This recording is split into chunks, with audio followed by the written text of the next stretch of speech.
One,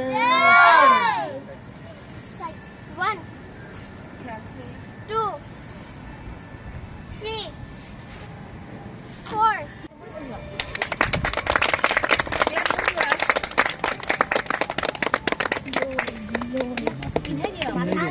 মাথাত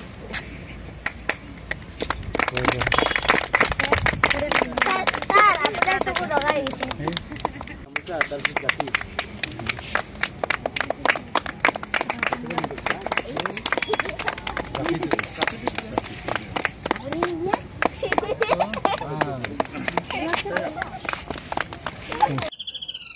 মই মিলন বড়ো হয়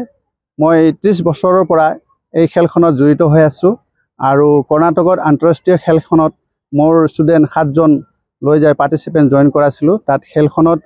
মোৰ ষ্টুডেণ্টে ভাল খেল দেখুৱাই 8টাকৈ গোল্ড মেডেল পাইছে আৰু সেকেন্ড দুটা হৈছে আৰু থাৰ্ড দুটা গতিকে 12 টোটাল মিলে 12টা মেডেল পাওয়া হৈছে আৰু সেই মেডেল পোৱাই মই বহুত আনন্দ আৰু ভৱিষ্যতে মোৰ ষ্টুডেণ্ট সকলে যেন ভাল মেডেল কঢ়িয়াই আনে সেইখিনি মই সকলোৰ মানে আশা আছে আৰু কিমান খেলুৱৈ আছিল আৰু কেইখন দেশে খেলুৱৈটো বহুত আছিল এটা 7খন দেশে তাত খেলত যোগদান কৰিছিল তাত আমাৰ অসমৰ পৰা মই 7 জন ষ্টুডেণ্টক তাত যোগদান কৰাইছিলো আপুনি ভাৰতবৰ্ষত দিছিলে হয় মই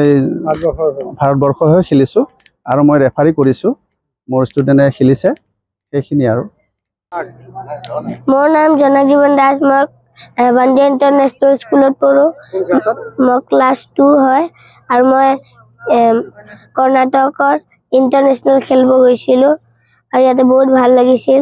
আৰু এবাৰো মই যাম ইয়াতে মই দুটা গোল পাইছিলো এটা কাটাৰ কমিটি ভাল লাগিছিল তাত গৈ ভয় লাগিছিল নেকি নাই ভয় লাগা নাছিল না তো প্ৰায় 7খন মান দেশ আহিছিল তাতে America Australia Sri Lanka Nepal Malaysia আৰু আমাৰ লগত ইণ্ডিয়াও আছিল আমি ইণ্ডিয়াৰ হৈ খেলিবলৈ গৈছিলো এটা ডাঙৰ প্ৰতিযোগিতা বহুত ডাঙৰ প্ৰতিযোগিতা হৈছিল তো প্ৰায় 7-8 মান মানুহ হৈছিল তাতে খেলুৱৈ আহিছিল ভয় লাগিছিল কিন্তু ছাৰক দেখা পাই ছাৰৰ আশীৰ্বাদ লগত আছে এই আশীৰ্বাদত আমি আগবাঢ়ি গৈছো খেললৈ বহুত ভাল লাগিছিল কেইটা মেডেল পাইছিল তোমালোকে প্ৰায় 12টা মান মেডেল আছে 8টা গোল্ড তাৰ 2টা সিলভাৰ 2টা ব্ৰঞ্জ কিমান জন আছিল তোমালোক প্ৰায় 7 জন আহিছিল আমাৰ 7 জনীয়া দলে হয়